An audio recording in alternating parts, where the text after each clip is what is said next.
Kita sudah sepakat berdemokrasi. Orang berdemo itu dijamin oleh Undang-Undang Dasar. Hak berkumpul, hak berserikat dan sebagainya. Jadi itu menurut saya biasa. Kalau ada abusive, ya kita harus investigasi dan kita harus proses secara hukum kalau abusive. Coba perhatikan secara objektif ya, dan jujur ya.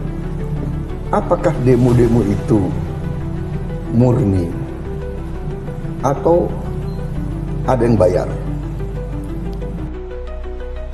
Dalam dialog bersama para pemimpin redaksi di Hambalang pada 6 April 2025, Presiden Prabowo Subianto menyampaikan pandangannya mengenai demonstrasi dan Undang-Undang TNI. Presiden menyoroti hak berdemokrasi yang dijamin oleh Undang-Undang Dasar, namun juga menekankan pentingnya investigasi dan proses hukum jika terjadi penyalahgunaan abusif dalam aksi demonstrasi.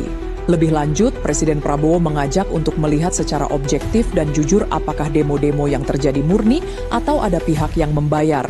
Presiden mencontohkan beberapa demo yang menurutnya perlu dipertanyakan motivasinya, seperti demo melawan efisiensi dan demo yang mengklaim adanya pengurangan dana pendidikan. Harus objektif dong.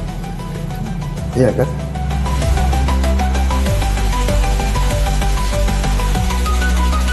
Presiden juga menekankan bahwa ia menghormati hak untuk berdemo, asalkan demonya damai dan tidak menyulut kerusuhan. Ia mencontohkan aksi bakar ban sebagai tindakan yang tidak damai. Selain itu, Presiden Prabowo juga mewaspadai potensi adu domba oleh kelompok atau kekuatan asing yang ingin memanfaatkan situasi. Menanggapi isu Undang-Undang TNI, Presiden Prabowo menegaskan bahwa tidak ada niat TNI untuk duifungsi lagi. Ia mengaku dirinya termasuk orang yang mendorong supremasi sipil dalam TNI. Presiden mengajak semua pihak untuk berpikir jernih dan tidak membiarkan demonstrasi dimanfaatkan untuk menimbulkan kekacauan dan kerusuhan. Ia menilai tindakan tersebut melawan kepentingan nasional dan rakyat. Kita sudah sepakat berdemokrasi. Orang berdemo itu dijamin oleh Undang-Undang Dasar. Hak berkumpul, hak berserikat dan sebagainya. Jadi itu menurut saya biasa. Kalau ada abusive, ya kita harus investigasi dan kita harus proses secara hukum kalau abusive. Coba perhatikan secara objektif ya, dan jujur ya. Apakah demo-demo itu murni atau ada yang bayar?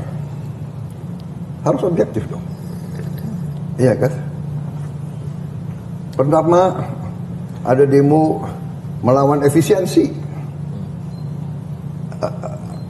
Demo katanya dana pendidikan akan dikurangi. Demo, jadi harus objektif. Kita bukan anak kecil, Mbak Uni, ya kan? Kita hormati hak untuk berdemo, asal demonya damai, tidak mau menyulut kerusuhan. Nah, kalau bakar-bakar ban itu bukan damai. Jadi selalu dalam pengelolaan suatu negara kita waspada. Apakah ada kelompok-kelompok atau kekuatan-kekuatan asing yang ingin adu domba? Pemerintah Trump membubarkan USAID dan di situ ketemu bukti-bukti bahwa USAID membiayai banyak LSM di mana-mana.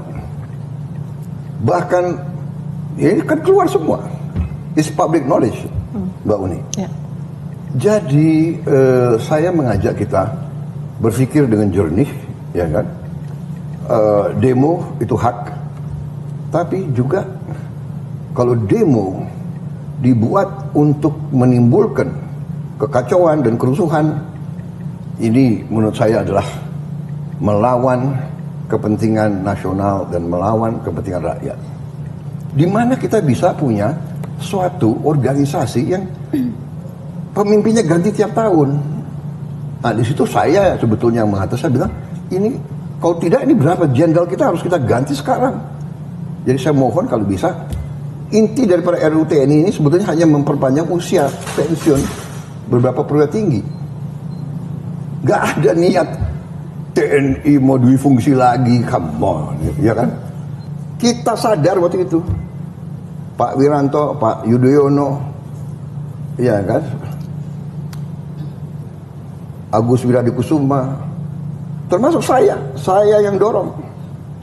Saya pertama di dalam TNI yang mengatakan civilian supremacy. Saya tunduk dan saya buktikan bahwa saya tunduk kepada pemimpin sipil.